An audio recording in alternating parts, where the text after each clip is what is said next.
everybody, and welcome to Michelle's Vivlio Cafe, where we have hot chocolate, weird attire, and talking about books. I have a new recommendation for you today, and you're gonna love it because everybody loves everything I recommend. I've also already worked out today, so give me kudos because it's only 3 o'clock, so I win, and that's why I look like this. So I'm going to talk to you today about a book I featured on a 60-second book talk, but as we've learned, that was not long enough for me. So get your tea, get your coffee, get your hot chocolate, and come away with me.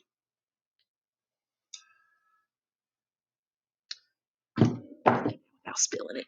So today we're going to talk about The Hunger Games. Now, The Hunger Games, which was originally published in 2008, dang, that's 12 years ago. That's a long time. Is the first book in a trilogy. It's the Hunger Games trilogy, and it has since been produced into 4 movies because it went on the bandwagon of this split the third book into 2 movies. Thank you, Twilight, for starting that. And there's a prequel, which means a book that takes place before the original, coming out in May. The Ballad of Songbirds and Snakes. Super excited about that. And they've already decided they're going to make that into a movie. I'm sorry, can we just read the book first? Like, what? Okay. So let me tell you a little bit about the Hunger Games and why you're gonna love it, and then you can go buy it, check it out, read it. So the Hunger Games is dystopian fiction. That is a genre of fiction that we call is about books that take place in the future after like America's destroyed and people are building a new nation from the ashes and all that kind of stuff. So think Divergent, The Testing, Maze Runner, Hunger Games. Those are kind of your classic dystopians that you might be familiar with. And what sets the Hunger Games kind of apart, especially when it was written, was that it features a female protagonist heroine. A lot of books when the Hunger Games first came out did not. I mean, it also is written in first person present tense, which was also not highly done back then. So it's about a girl named Katniss Everdeen.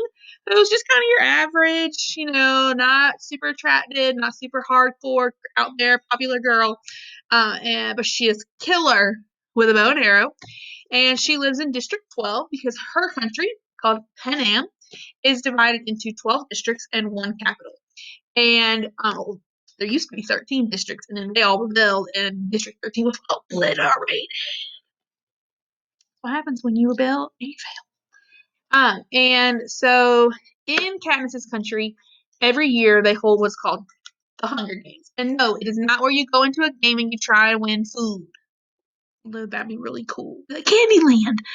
No, the Hunger Games is where each district sends 2 young men and women, a boy and a girl, to fight to the death in the Hunger Games. And so 23 kids die. 1 survives. And unfortunately for Katniss, in the 74th Hunger Games, which is what takes place in this book, her little sister Prim is the girl whose name is drawn. Well, Katniss can't have that because she loves her sister, so she volunteers to take her place. She goes off to the capital. She has a chance of winning because she is good with the bow and arrow, but there are districts who have kids who've literally been training for this since like birth, and then they get to day 18 and they're like, oh, volunteer! That was my Kato impression. And so she's up against 23 competitors, but twist, her counterpart from District 12, Peeta, admits that he's in love with her, and that sparks this whole star-crossed lovers thing, which could end up helping her out in the games. It might not. You have to read and see and find out.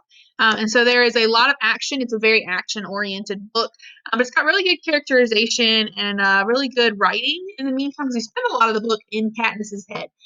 So, it's not like a crazy, creepy place to be. It's kind of cool.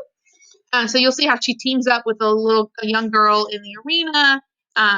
Even when you team up with somebody, you're like, in the end, one of us has to kill the other because only one can win. And it's just, and unbeknownst to her, she ultimately ends up sparking a rebellion, which will carry on into the 2nd and 3rd books. So if you're looking for a series to start and you've never read The Hunger Games, even if you've seen the movies, Lord knows, ain't as good as the books. Trust me. I mean, Buttercup in the movie in Hunger Games, he was black. He orange. And you can change it in Catching Fire, but it still don't make you right. So action, adventure, A little bit of a love triangle, because what book doesn't have a love triangle? It is just a really, really good, engaging, well written, well paced, well plotted book that is getting ready to come back in as a phenomenon, because it's kind of died in the last couple of years because it was written, 12 years ago. But now with the sequel or the prequel and the new movie going to be coming out whenever the coronavirus is over and they can actually film something, it's starting to pop back up. So the Hunger Games is what we recommend to you today on the Vivlio Cafe, and I'm sure you will love it, and I'd love to hear your reactions to it. So go check it out and read it, and you will thank me later.